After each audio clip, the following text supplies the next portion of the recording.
మీ మరో సోదరుడు మల్లు రవి గారు ఒకసారి ఎంపీగా పనిచేశారు, పిసిసి ప్రధాన కార్యదర్శిగా పనిచేశారు. మీరు ఈ ప్రభావం మీపై ఎలా ఉంది? డెఫినెట్గా అందరు మా సోదరుల ప్రభావం చాలా ఎక్కువ, నాకు చాలా ఎక్కువ. ఎందుకంటే మాది ఒక చిన్న గ్రామం, హైదరాబాద్ దాకా వచ్చి చదువుకోవటం చాలా ఎక్కువ మా ఊరు నుంచి. ఆ రోజుల్లో హైదరాబాద్ దాకా వచ్చి చదువుకున్న వాళ్ళు చాలా తక్కువగా ఉండేవాళ్ళు. సో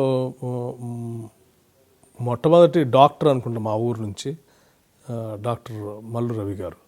ఆయన ఉస్మానియాలో అదే గాంధీలో అడ్మిషన్ వచ్చి ఆయన చదువుకున్న తర్వాత ఇక్కడ ఉన్నటువంటి ఎక్స్పోజర్ చూసి తర్వాత ఆయన బ్రదర్స్ అందరినీ హైదరాబాద్ తీసుకుని వచ్చి చదివించాలి, ఎట్లా చదివించాలి, ఏం చేయాలనేది he only plan and designed. మిగతా బ్రదర్స్ అందరినీ చదివించడం, డైరెక్ట్ చేయటం అనేది డెఫినెట్గా ఆయన డిజైన్ చేసింది. ఆ తర్వాత అందరూ కూడా వాళ్ళ మేధస్సుతో పనిచేసుకుంటూ ముందుకెళ్ళారు.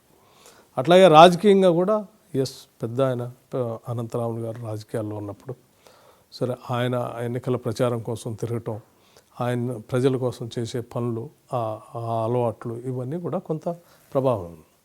ఆయన ద్వారా ఆ రోజుల్లో రాజీవ్ గాంధీ గారిని కలవటం, అక్కడ ఆ కుటుంబంతో సన్నిహితంగా పెరగటం, సన్నిహితంగా తిరగటం, ఆ రకంగా రాజీవ్ గాంధీ గారి కుటుంబానికి చిన్న వయసులోనే కొద్ది దగ్గర కావటం కూడా, దగ్గర నుంచి చూడటం కూడా దొరికేటువంటి అదృష్టం కలిగింది నాకు. కాంగ్రెస్ పార్టీకి మీకు మంచి సంబంధాలు ఉన్నాయి. అసలు చాలా లాయల్గా, అసలు కాంగ్రెస్ పార్టీకి చాలా లాయల్గా పనిచేస్తుంటారు. మీ పెద్ద సోదరుడు అంటే అనంతరాములు గారు ఏఐసిసి జనరల్ సెక్రటరీగా పనిచేశారు. ఏఐసిసి జనరల్ సెక్రటరీ అంటే సామాన్యమైన పదవి కాదు. ఆ పదవిని కూడా ఆయన అధిష్ఠించారు. అంటే ఆ పదవితోనే వారిని చాలా దగ్గరగా చూశారు, వారు కూడా అంత దగ్గరగా తీసుకున్నారు. అంత లాయల్గా ఎలా ఏర్పడింది? అంత లాయల్గా కాంగ్రెస్ పార్టీతో మీకు అనుబంధం ఎలా ఏర్పడింది? అసలు అంత లాయల్గా ఎలా ఉండగలిగారు? అంటే ఏదైనా ఇచ్చిన పనిని కమిటెడ్గా, అంటే బేసిక్గా గాంధీ ఫ్యామిలీ దేశంలో ఉన్నటువంటి బలహీన వర్గాల కోసం, పేద ప్రజల కోసం బాగా పనిచేయాలి అనేటువంటి తపన కలిగినటువంటి కుటుంబం అది. సో ఏ వర్గాల కోసం అయితే వాళ్ళు తప్పించి పనిచేద్దాం అని అనుకుంటున్నాం, ఆ వర్గాల నుంచి వచ్చినటువంటి కుటుంబంగా, అందులో ఉంచున్న వ్యక్తులుగా వాళ్ళు చేసే పని విధానం నచ్చి వాళ్ళు ఇచ్చిన టాస్క్ని ఇంకా కమిటెడ్గా పనిచేయటం వల్ల దాంట్లో ఉన్నటువంటి సిన్సియారిటీని చూసి వాళ్ళు దగ్గర తీసుకున్నారు ఆయన. ఆ దగ్గర తీసుకున్న తర్వాత వారికి అప్పచెప్పినటువంటి బాధ్యతల్లో కూడా దాదాపు నాకు తెలిసి హయ్యెస్ట్ స్టేట్స్కి ఇన్ఛార్జ్గా ఉన్నాడు ఆయన ఇప్పుడు, నెంబర్ ఆఫ్ స్టేట్స్కి. దాదాపు 12-14 రాష్ట్రాలకు ఇన్ఛార్జ్గా చేశాడు ఆయన.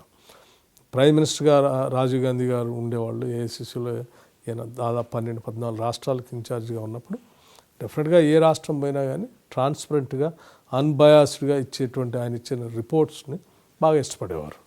వైఎస్ రాజశేఖర రెడ్డితో మీకు మంచి సంబంధం ఉంది, అటు కేంద్రంలోనూ ఇటు రాష్ట్రంలోనూ. రాజశేఖర రెడ్డి గారు అంటే నాకు చాలా ఇష్టం కూడా. దానికి చాలా కారణాలు ఉన్నాయి. ఎందుకంటే గ్రామాల్లో ఒక పేద కుటుంబం ఎవరిదైనా ఉంటే ఆ కుటుంబంలో ఉన్నటువంటి వాళ్ళందరికీ గురించి ఆలోచన చేసి ఆయన గవర్నెన్స్లో ఉండి పథకాలు పెట్టాడు.